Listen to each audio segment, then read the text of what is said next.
I'm going to talk about why happiness is the new productivity. And I want to start with a little story. I started my company way back in 2002. The company is called MINDVALLEY, but back then it was simply a passion. I was working as a director of sales for a .com in New York, and at nights, in the evenings when I was bored, I was tinkering on the internet with online marketing. My goal was to see how much money I could make with online marketing. I read a couple of books, put up a couple of web pages, and in my first month, I lost $300. In my second month, I made exactly $10. But by my third month, I had this little system going, and I was making a grand profit of $4.50 every single day. Now, I turned it into a game. $4.50, that's a cup of a venti Starbucks hot chocolate. By month 4, I set a goal. I wanted to be able to earn enough to upgrade to a grande. And by month 4, sure enough, I was earning $5.50 a day. By month 6, it was the big one. What's that called? Venti? I can never remember the Starbucks system. The big one is the venti? Great. So by month 6, I was on a venti with full whipped cream and, get this, additional flavoring. Now, this was $7.40 every single day, and I was proud of myself. My grand vision for myself was I could go out, brag to my friends that I got to drink free Starbucks every single day. Now, by month 8, it kept rolling. I could now get Starbucks and a Subway sandwich. And that was basically how I built my business. It was fun. My goals were not dramatically big. All I wanted to do was see how much free food I could get. And that's why I put up that picture. Unfortunately, well, fortunately, the business kept growing. And by 2004, we were actually a real company. And here's where things started to change a little. Now, we had a formal business plan. I had to deal with the banks. I had, me and my business partner, Mike, we had 4 employees. The woman sitting on that chair, the beautiful woman, that's my wife, Christina. She's sitting right there, holding the camera, blushing.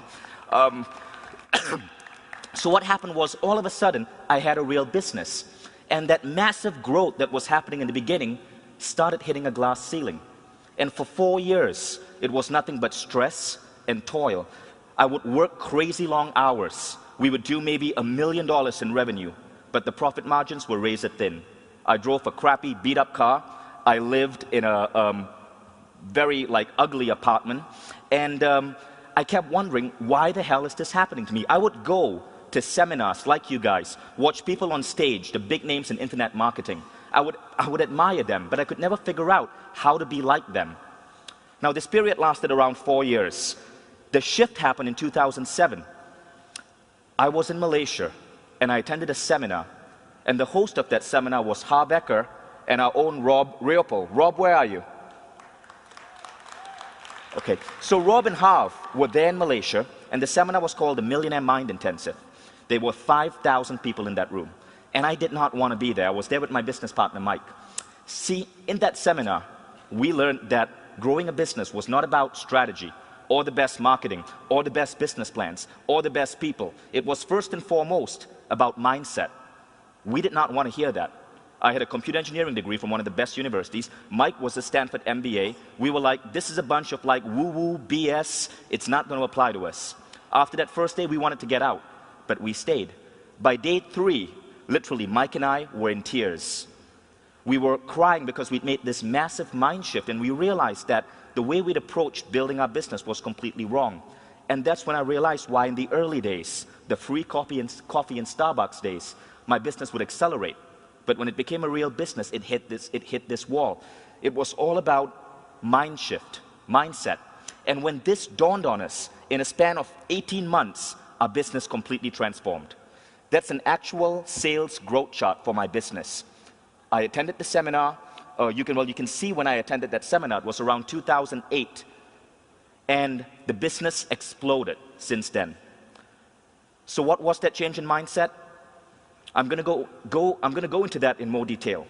But before I get there, let me show you exactly what happened when this shift in mindset occurred. So here are the side effects of what I experienced. First, huge growth. Our business exploded by 400%. We were a 5 to 6-year-old company. We had never seen this sort of revenue explosion. Second, work became fun. I had terrific employees. We tossed a lot of parties. We do an annual 70s party. We would fly the entire team to Bali for team vacations. We'd hang out on the beaches. I got to hang out with Richard Branson on Necker Island. I got to hang out with a bunch of other entrepreneurs in Iceland a couple of months ago. My life suddenly became this dream where I had this beautiful business that was generating money, and for the first time, I loved it. But it didn't stop there. We started getting dream clients and contacts.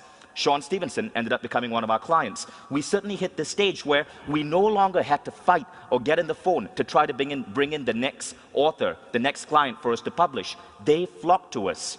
And in fact, my role became to say no. We started working with Sean Stevenson. I got the pleasure of working with Paula Abdul. She is crazy hot in person. Glenn Doman, the Silva Method, Brian Johnson from Philosopher's Notes. All of a sudden, I had this entire array of dream clients and contacts to work with.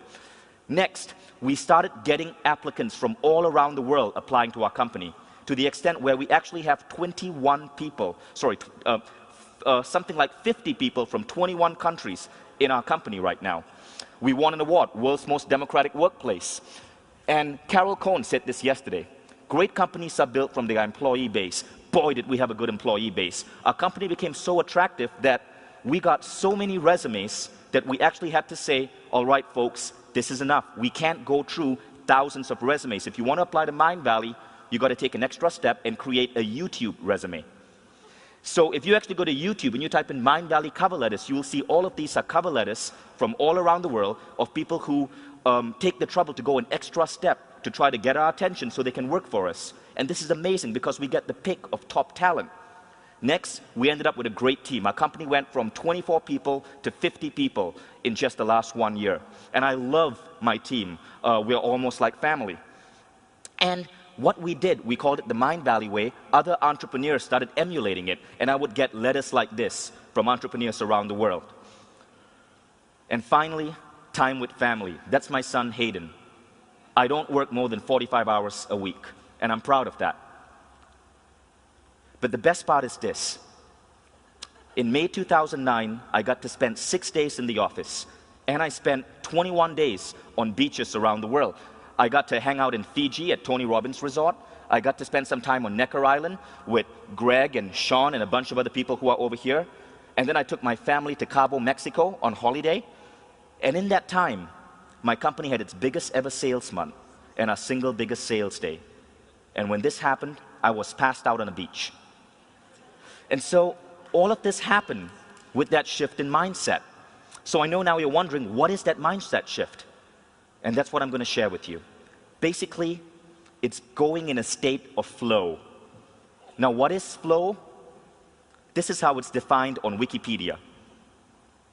It's a mental state of operation in which the person is fully immersed in what he or she is doing by feeling an energized focus, full involvement, and success in the process of the activity. It's a state of supreme activity. But how do you get in this state of flow? And really, it's a balance of two different things. The first is, you have to be happy in the now, right now where you are. Second, you got to have a vision of the future. So it's a delicate balance of being happy where you are right now, but having these amazing visions of what you want your life to be. Now, for all of us, at any point in our life, we can be in 4 different states of mind. The first is the negative spiral. This is where you are not happy where you are right now, and you have no vision of your future. So basically, you're miserable. And it's called a negative spiral because you're miserable, and you have no vision of where you want to be, and you're focused on being miserable, and you spiral into greater and greater and greater and greater depression. And that's a negative spiral. Now, very few of you here would probably ever would be in a negative spiral right now, but large chunks of humanity are in this state. Now, the second state is the current reality trap. This is where you are happy, gloriously happy right now, but you have no vision of the future. Now, but here's the problem with the current reality trap. Tony Robbins says all of us have 2 spiritual needs, the need to grow and the need to contribute. If you're purely happy, but you have no vision or direction in your life, you can't contribute. and you can't grow. So you're happy, but you're happy in boring, utter mediocrity. And your life isn't going to give you that sense of fulfillment. So it's a good state, and I've been in that state. My college years, smoking weed, hanging out with a bunch of friends who didn't really have any direction, but it's not a state you want to be in the long term. Now, the third state is stress and anxiety. This is where you are not happy right now, but you have big visions of the future. A lot of people in the career path these days, a lot of entrepreneurs are in this state. Now, it's a good state because you have these terrific visions, you're thinking big, but it's a state where you cannot function with maximum impact because you aren't happy right now. So what is the ideal state? It's a state of flow. It's where you're happy in the present, but you have grand visions of the future. Now let's do an honest gut check right now. How many of you here would say that currently you're in a state of flow? That means you love your current job, you're happy right now, and you have amazing dreams of the future. Good, a large chunk of you. How many of you here would say that you're in a state of stress and anxiety? That means you have amazing goals, but you aren't really sure if you're going to get to these goals. And so you feel that certain amount of stress or pain. Quite a large chunk of you too.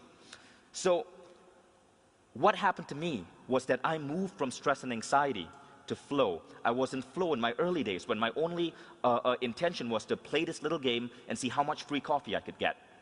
And then when I started a real business, all that stress and anxiety came with it, and that baggage weighed me down. When I attended that seminar and saw Rob Leopold and Har Becker talk on stage, that set me on a different path. I started studying the works of Esther Hicks, Neil Donald Walsh. I put away the marketing books. I studied books on spirituality. And my mindset changed, and my business exploded as a result. So this is basically what it looks like. Negative spiral, current reality, stress, flow. The goal is to keep yourself in that state of flow. Now here's something interesting. Remember the movie The Secret? If you've seen The Secret, raise your hand. It doesn't matter if you liked it. In The Secret, Bob Proctor offers this equation. Thought plus emotion equal attraction. Now, if you think about that, that's really similar to the definition for the state of flow. Thoughts are your visions of the future, the thoughts of who you want to be, what you want to attract into your life. Emotions are your feelings of what's going on in your life right now. In other words, it's the exact same equation. So whether the state of flow is what scientists call it, being in a state of supreme creativity, or whether it's something more mystical, as Bob Proctor calls it, the state where you attract the law of attraction, it doesn't matter. The fact is, being in that state of flow magnifies the impact of whatever you do. And when you're able to consciously put yourself in this state, it's almost as if the universe bends in your favor. Now, there's something very important which I want you guys to realize, and it's called the paradox of intention. You must have goals, but your happiness cannot be tied to these goals. So you can have these big, crazy dreams of where you want your life to be, but you will accelerate towards those dreams faster if you're happy in the now, if you're content. In other words, the happiness comes from the journey, not the destination. You guys know what I'm talking about? So I want to go back to what Tony Sia said yesterday. Notice when flow happens and change your life to make it happen more often. And that's really the message I wanted to share with you guys. Notice the moments when you are in flow and make a conscious effort to bring yourself back to flow. So I call the practice of keeping yourself in flow blisscipline. And to me, it's the single most important thing I practice every day. It's the discipline of keeping yourself happy. Blisscipline. And what I'm going to talk about in this presentation is how to take blisscipline and how to actually turn it into an art form that you can apply to your team, to your company, to your organization, or to your nonprofit. You guys like the idea of that? So I want to share a quote. Janet said this a few hours ago. Your passions are breadcrumbs that lead you on the path to your destiny. So let me say this. The problem with most of us is we forget the importance of being in that state of flow. So, lean forward. I'm going to tell you a secret. Put your hand on your ear. You see, large chunks of humanity right now are trapped in jobs or careers that they absolutely hate. They wake up every morning dreading going to work. I've been there. Now, if you're in a job or a career, or even if it's your own company, and you do not enjoy what you do, you can never be in a state of flow. Because the joy, the emotions, the happiness in the present, they aren't going to come to you. And because of that, you're wasting your time. I'm serious. You can never magnify your impact. You can have those great visions, but if the happiness isn't there, your impact is lost. So, the big secret is, if you are in a career or a job, or if you're in your own business and you don't truly enjoy what you do, get out. I'm serious. A member of the audience shared this with me yesterday over dinner. He said, his name was David Morelli, he was here a few days ago. He said, Vishen, sometimes you got to destroy your life to let the next great thing happen. And that's what many people have to do. You have to be in a career or business that you're passionate about. Though I learned that the hard way. So let's say, I grew up in an Indian family. So in the 1990s, I was pushed to become a computer engineer. Why? Because Bill Gates was a computer engineer and he was the richest damn man on the planet. But I hated computer engineering. I got C's all throughout college. I even got a job at Microsoft. I quit after 11 weeks. Actually, I got myself fired because I just could not be in that environment. So I ended up working for a nonprofit, living just below the poverty line. Then I became a meditation instructor, and I was basically earning breadcrumbs. But I loved what I did. And from that tiny business, teaching people meditation in New York, I built a multi-million-dollar company with 50 people. Nobody thought it could be done.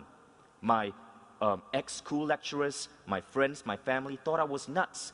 But the thing is, they forgot that when you love what you're doing and you have big dreams, you're in that state of flow and your impact is amazing. And so MindValley, my company, really started from me quitting Microsoft and doing something that for most people would make you live in the poverty line. So you Canadians over here, I mean, if you are in law or accounting or any of those boring occupations and you went into it because you thought it was going to make you money, but really deep down inside you want to be a maple syrup taster or a Mountie or a lumberjack, I don't know what Canadians are into. You might want to think about making that change, because you can be the richest damn maple syrup taster in the world once you get in that state of flow. So here's what I'm going to talk about next. 10 tactics to take home today to put yourself and your company and your team in that state of flow. Stephen Covey said this 2 days ago. Our models of compensation, hiring, firing, and recruitment come from outdated industrial age models of how society works. Couldn't agree more. So I'm going to give you 10 things that I do in my company that we've been doing for the last one year to 18 months that have made an amazing effect on our bottom line and on our levels of happiness, and allowing us, me and my employees, to be in that state of flow. So the first thing is really simple. It's called daily gratitude. So what we did was we built a website called Gratitude Log, and we got all our employees, all our partners, all our customers to get on this website, join in the community, and express daily gratitude. Now I know this sounds cheesy, bear with me for a second. Lynn Twist said this a few days ago, what you appreciate appreciates. What we found is that when you start your day expressing gratitude for what you did in the last 24 hours, you tend to magnify your happiness, and you tend to grow that elements of your life that you're thankful for. So if you were to look at Gratitude Log, you'll see something like this. You'll see that we've got our entire community, employees bring on their family, bring on their daughters, their sons. We have our partners, we have our customers, and every morning I log into Gratitude Log and I get to see what people in my team are happy about. I can see that my business partner, Gay Hendricks, is joyful about his cat. I can see Max Simon, who's a guy I'm mentoring, is happy that he got to spend some time helping a couple of entrepreneurs. I can see Evan, who's one of my employees, happy about free time to think. I can see Serena, one of my customers, giving a gift of appreciation to Sean Stevenson, who's one of my clients. So it's a beautiful system. And the funny thing is, scientists are now saying that when you express gratitude, your happiness goes up dramatically. They did a little study in a university in California. I can't remember the name of the university, but they found that just expressing gratitude for a few minutes daily, after 30 days, your overall happiness goes up by 25%. Imagine we have millions of Americans hooked on Prozac and other BS pharmaceuticals that supposedly make you happy. Yet, all you got to do is practice this daily practice of gratitude, and the effects beat the drugs. Now, of course, the drugs are going to be around for a while because the pharmaceutical lobby in Washington, massive. The gratitude lobby, not so big. But you get what I'm talking about. Okay, now next, we started doing something called the Awesomeness Report. Rather than have regular company meetings, every Tuesday, I get in front of my entire team, and a day before, I send them an email that says, hey team, you know the drill, send me your awesomeness updates for the week. And I ask them for cool stories of things they did outside work, stories of records that they broke in work, new product launches, new sales, new innovations. We compile all of these, and we do this like powerful, motivating PowerPoint, celebrating all our successes of the previous week. We started this a year ago. In the last year, our revenues have grown 400%, and I believe there's a connection. See, what we're doing in the Awesomeness Report is really taking the process of gratitude and formalizing it. Rather than having company meetings where you bitch and moan about what went wrong, you have company meetings where you celebrate what went right every single week, and you recognize your employees who did something cool in that week. And we start bringing in all these funny little rituals into these meetings to create this sense of joy. So for example, we have a massive bell behind me, and every time we hit a new sales record, or a website goes up in record time, or our blogger gets 10 articles up in a new record time, we ring the bell of awesomeness, and that bell has a title. It's called the Bell of Awesomeness, that is only to be rung in moments of sheer and total awesomeness. And you cannot just call it the bell. Everyone in our office treats it like it's the Dalai Lama scarf. It has to be called the Bell of Awesomeness that can only be rung in moments of sheer and total awesomeness. And then we have a little statue of Wonder Woman. Our mascot is Wonder Woman because our company, like Richard Branson suggested yesterday, 50% of the managers in our company are women. So our mascot is Wonder Woman. So every time we have a new employee, they have to put their hands on Wonder Woman's ass and take an oath of awesomeness. And it's a company ritual. Have you guys seen the movie Kung Fu Panda? So we took a phrase from that movie and it became our company motto. I blind people with the light of my awesomeness. And you'll notice the Starbucks cup, you'll notice Wonder Woman, the dog over there, that's my dog, Ozzy, he's our director of PR. You would not believe how much free PR you get from having a dog as your director of PR. We got in Wired magazine, in TechCrunch. They wouldn't write about our technology, they'd just write about this funny company in Malaysia that had a dog as its PR director. Actual PR people hated me for that. And then our company meeting started getting so joyous, so powerful that guests would come in to attend and to speak. Sean Stevenson, when he was in Malaysia, he attended our company meeting. You'll see Sean, he's the short guy. He's one of my best friends, I can make jokes like that.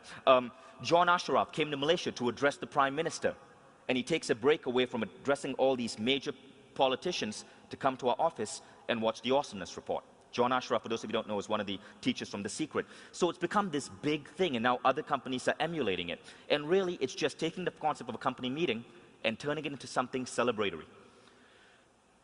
Tony Hsieh said this yesterday. The best companies' cultures combine profits with pleasure and purpose, and that's really what we're trying to do. Okay, number 3. This gets risky, but we decided to share part of our profits with our employees. So every month, 10% of our profits get distributed to our employees. And again, the results were amazing. We used to do what typical Silicon Valley companies do, where you have stock options. But with the way the stock markets are going right now, stock options don't work anymore. I think it's a model of hiring that belongs in the past. So all we do is every month, 10% of profits go straight to employees.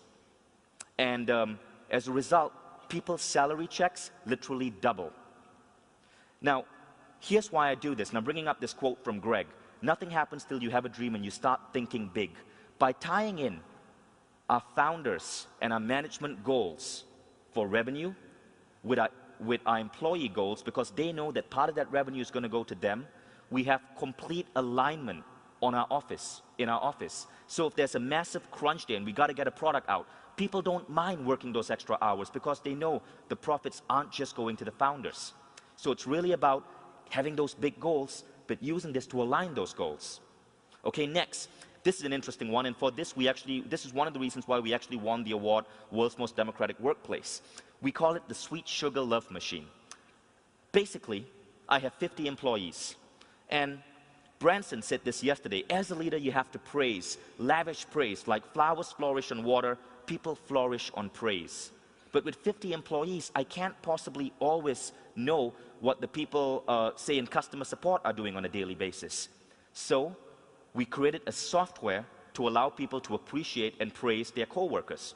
So basically, my employees every single day get on this system and they send little gifts, symbolic gifts, to their peers. So you'll see Juan gave Jessica a medal and said, welcome to Mindvalley, she's a new hire. Gabrielle gave Mani a durian, it's a Southeast Asian fruit, and she says, thanks for the awesome content you gave our blog. So employees start rewarding and appreciating each other, and amazing things happen. Since we launched this, office politics, pettiness, people being too busy in their own stuff to help their coworkers, all of that disappeared. And we started getting this really close-knit team. But it did have a side effect. It caused so much like love and appreciation in the office that right now, 30% of my staff is dating someone else in the company. And I haven't figured out how to deal with that right now. We're kind of watching, seeing where that's going to go. We keep them in different departments, but there are issues when you bring in too much love into a business. Number 5, we have this rule in our company. It's called the 45-5 rule. You only should work 45 hours a week because you have friends, you have family, you need a social life. You've got to be productive so you can get all your work done in 45 hours. But here's the sub-rule. 5 of those 45 hours you must invest in learning new stuff.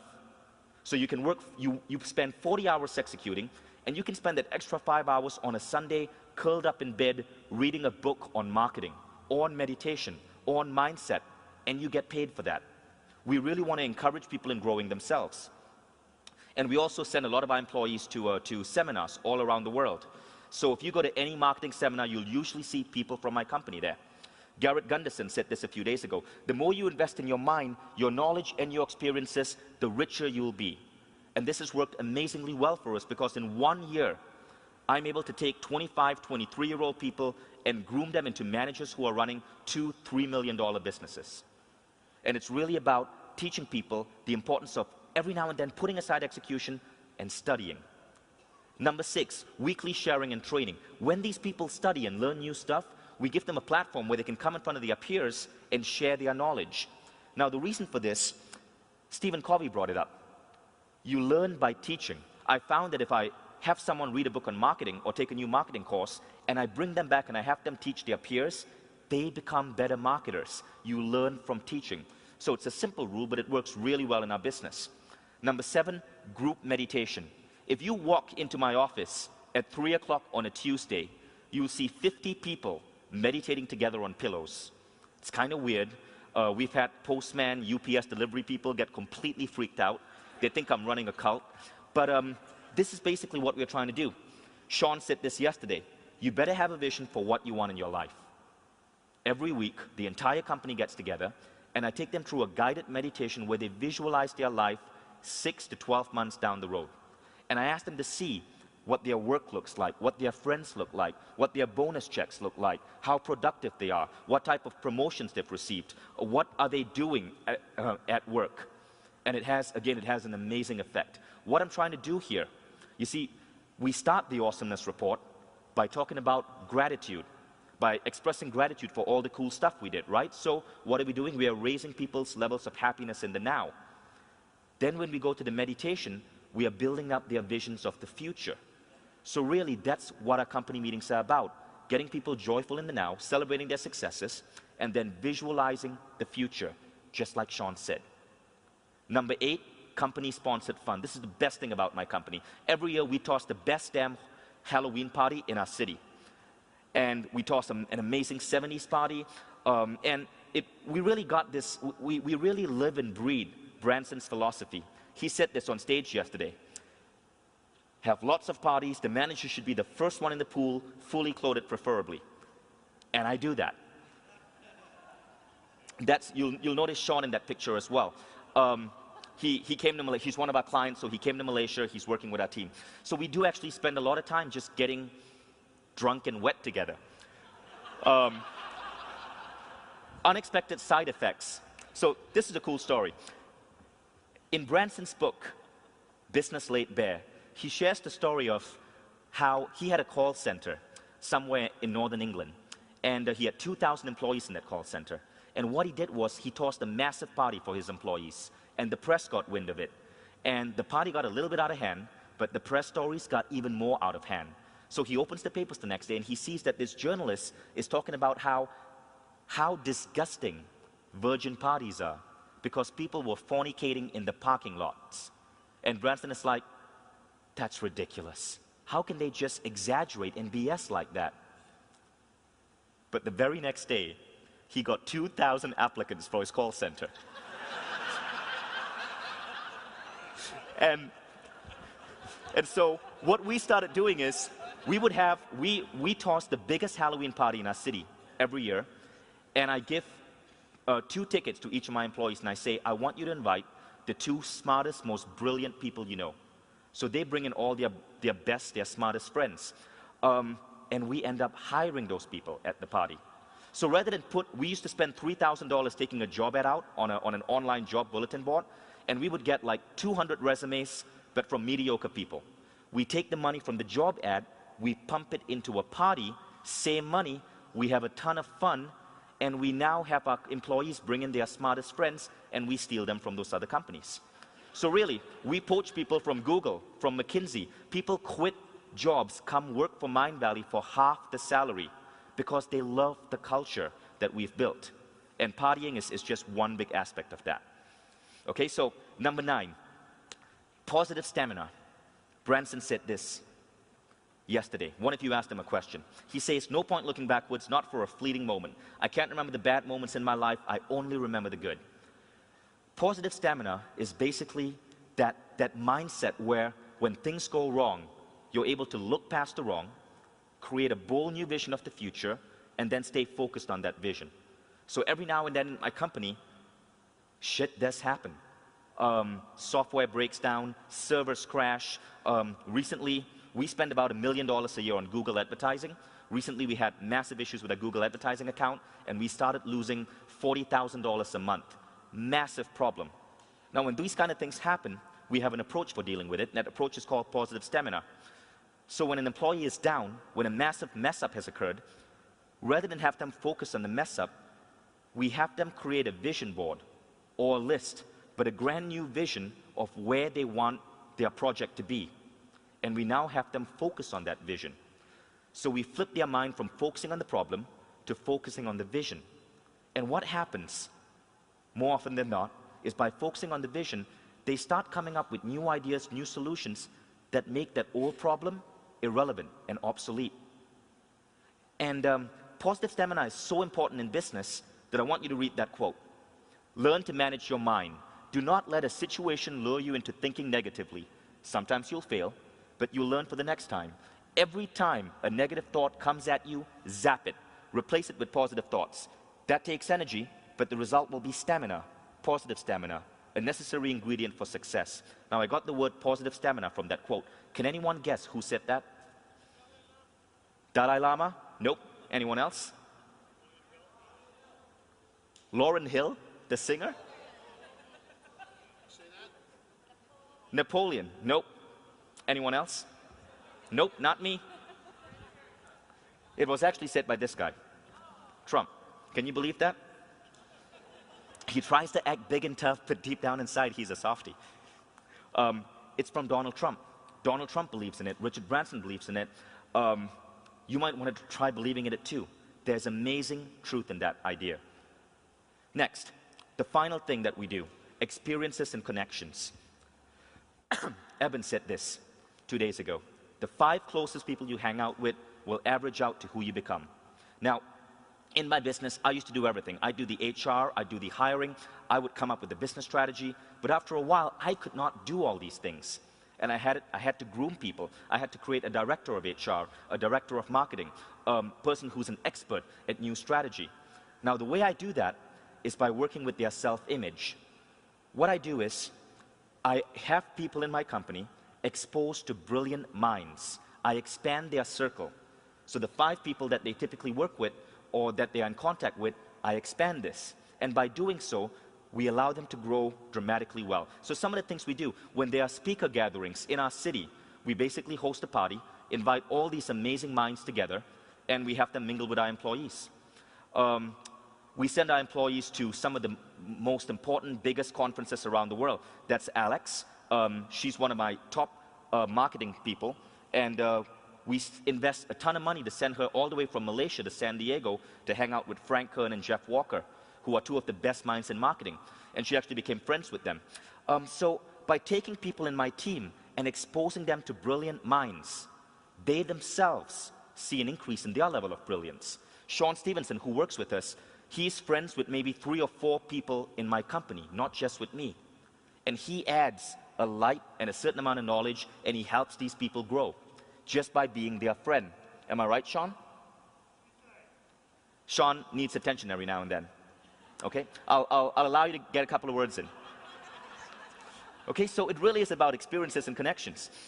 Whenever we have a best-selling author visit our city, we bring him into our office, he gets to sit for the awesomeness report, and he gets to meet our employees. That's Mark Joyner. Any of you heard of Mark Joyner?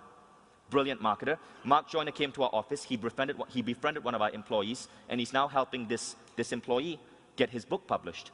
So I believe in creating friendships, not just with me and my clients, but with my employees and my clients. So the real message is this: you're happy when you help others become happy. That's what the Dalai Lama said.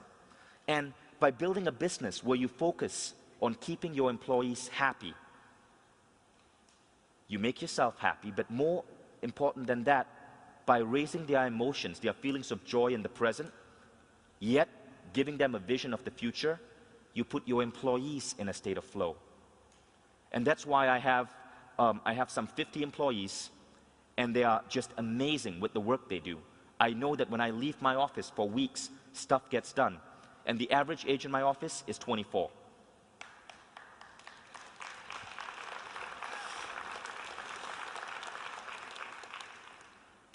It's 24 because we're in Malaysia, and most people over the age of 30, their wives don't let them come and work for me. Actually, a lot of our employees come from Calgary. How many of you here have a son or daughter working for me? Or brother or sister? Raise your hand. Okay, 1, 2, 3, quite a number of you. It's really funny, but we hired one girl from a little town just outside Calgary. She loved Mindvalley so much, she started writing to her friends, putting up notes about us on Facebook and on Twitter. And in 1 year, we ended up getting 6 additional people from Calgary. So Alberta is actually the region of the world where I have the most number of employees from. But all of them are in Malaysia. So this is one thing I want to share though. It's really important to keep your employees happy, but here's the thing. The human heart is the most selfish organ in your body, because all the good blood that flows through it, the richest, most oxygenated blood, the heart takes for itself. It takes all the good blood, the best oxygenated blood, and then it lets the rest flow to the rest of your organs. Selfish, I know. But if the heart did not do that, the heart would die. And if the heart died, it takes out all the other organs with it. So the heart has to be selfish for all the other organs to live. And the key idea here is, you've got to be selfish. You've got to make sure your own happiness comes first. And only then you can apply all these things to make your business, your employees, your co-workers happy. You got to start with yourself. Do you guys agree? So I'm actually way ahead of schedule. That's all I had to share right now. So, I do want to acknowledge this. Stand up, Craig. No, seriously, stand up.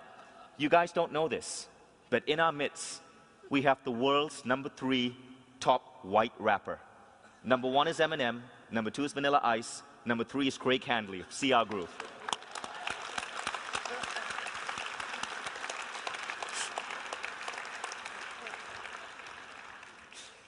So I'm going to allow you to ask some questions, but before I do that, just want to give you some next steps. Okay, so one thing, if you want to get on Gratitude Log, just go to gratitudelog.com, sign up. You can connect with me, you can connect with Sean. Alex Mendocian is on there as well. A lot of people in the personal development space are on there. And it's just an amazing way to boost your levels of daily happiness. Next, get on our blog, finderminds.com. I have about 250,000 subscribers. We bring in tons of new ideas in personal development, tons of videos from Shauna on that blog, as well as lots of other speakers here whom you've heard from, like Janet Atwood. So it's a great thing to subscribe to if you're passionate about self-growth. Third, if you have sons or daughters you want to ship out to Malaysia, ask them to check out mindvalley.com. I'm always hiring. Okay, so we got 10 minutes for questions. Oh, finally, wait, one more thing. That's my contact information if you want to tweet me. So, we got 10 minutes for questions. Please, people, don't make me look like a fool. Ask me something. You. Okay, so all your employees are in Malaysia. Right. Does this work for telecommuting employees? I've been struggling with that lately. Absolutely. Oh, I could not share all the stuff we do, but one of the things that we do is we give people flexi time. So they can work from home, they can choose to work from the local Starbucks, they pick their own public holiday, so they can choose to work on Christmas and then take 2 days off for New Year, right? And that includes telecommuting. The only time everyone has to be in the office is if you have to meet with your teammates face-to-face for a brainstorming session, or even our awesomeness reports. People who are working in different countries or at home or who are sick, they simply Skype in using Skype video chat. I'm a big believer in telecommuting. Yes? I absolutely love what you just, thank you. I live in Australia and this is much needed in Australia, especially in the corporations. I come from the corporate world. Do you license out what you're doing so that we can take your programs to other countries? Actually, yes. A lot of people have asked me that. I am putting a product together. But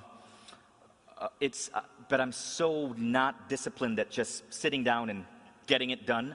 So probably somewhere in 2014, it might be ready. Shoot me an email.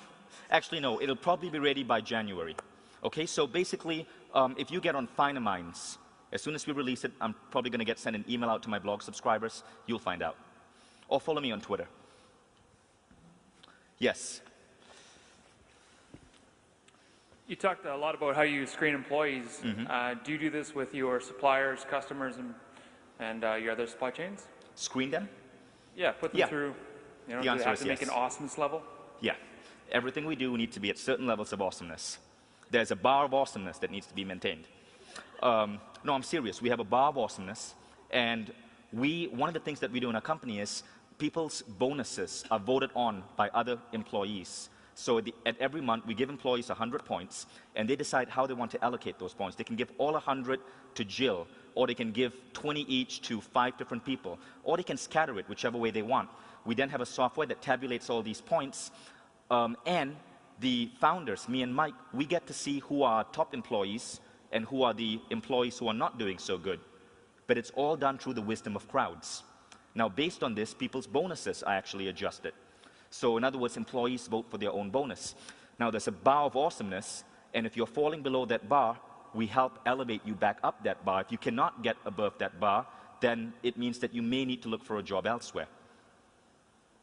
And again, we don't actually give bonuses or allocate points to our suppliers and partners, but we still always make sure we're working with awesome people. Sean slipped through the bar, but that's because he's fun to hang out with. Anyone else? Yes? Do you fire people? Oh. Do we fire people? Yeah? Oh, and yeah. how do you do it? I love firing people. No, we don't fire people. This is what we do. We have a series of values in the company, right? 7 values. When you join the company, you only join for 3 months. At the end of 3 months, we have a review where I sit down with you and you rate yourself on these 7 values. Now, if you are really behind in these 7 values, after 3 months, it probably means that we don't want to extend the offer. Now, because of that, it's rare that someone actually gets fired, because in those first 3 months, it's like dating. We figure out if, you're kind of a good fit for me and we're a good fit for you, and I'm not trying to be sexually suggestive, but you know, but you sort of get the idea. Yes. I thank you for the great talk. How did you personally identify the right friends and business associates to surround yourself with? I just got lucky. I guess part of the reason is because when I'm a speaker, I get to meet lots of other really cool people. So I ended up making a lot of my friends through just being on stage, coming to events like this. One of the key reasons my wife and I flew 36 hours from Malaysia to come here is because we knew we were going to meet amazing people. And we did, both in the speaker's corner and in the audience. And that's really how I grow my contacts. Thank you. Well, not all of you have to clap. I didn't mean all of you were amazing. But okay, if you want it. I'm just kidding. Who else? Yes. I just wanted to ask, what kind of products are you actually marketing? You mentioned some publishing. Right. But, well, we publish personal development products. So home study programs, seminars, usually in the fields of self-growth, more related to mind and spirituality. So how did the meditation factor in? You spoke about going to New York and teaching meditation. Our first product that we started selling was the Silva method. It's a 1950s program from the US, but they've been big, sold like 12 million books. So that was the first thing I started selling online. And I had such a major success with that, I started branching out to more and more different products in that same genre. Next. Yes, the guy who looks like Branson. Stand up. Oh my God, look at him. It's like Branson 20 years ago. Thank you, thank you. I have a question. I make documentaries and I write books about self-development. And I think it would be such a great story to make a documentary about your company and you. It would be inspiring for the whole world. So, thanks. Are you open to talk about it? Yes, but only if you promise never to cut your hair and shave. Okay, I like that. I promise that. Thank you. Thank you. Yes, the young one.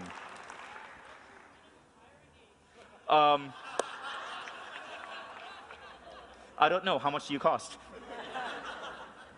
Depends. How much would you be willing to pay? Can you fix my lawnmower? Yeah, sure. Anytime. I'll think about it. Yeah, send me a resume. Sure. Yes. Thanks.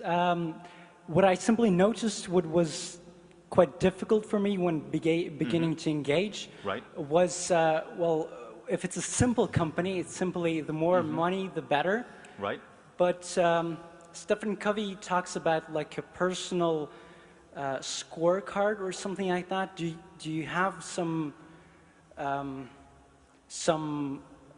kind of scores you could, like, when you have a goal, how to evaluate yourself and how you're doing?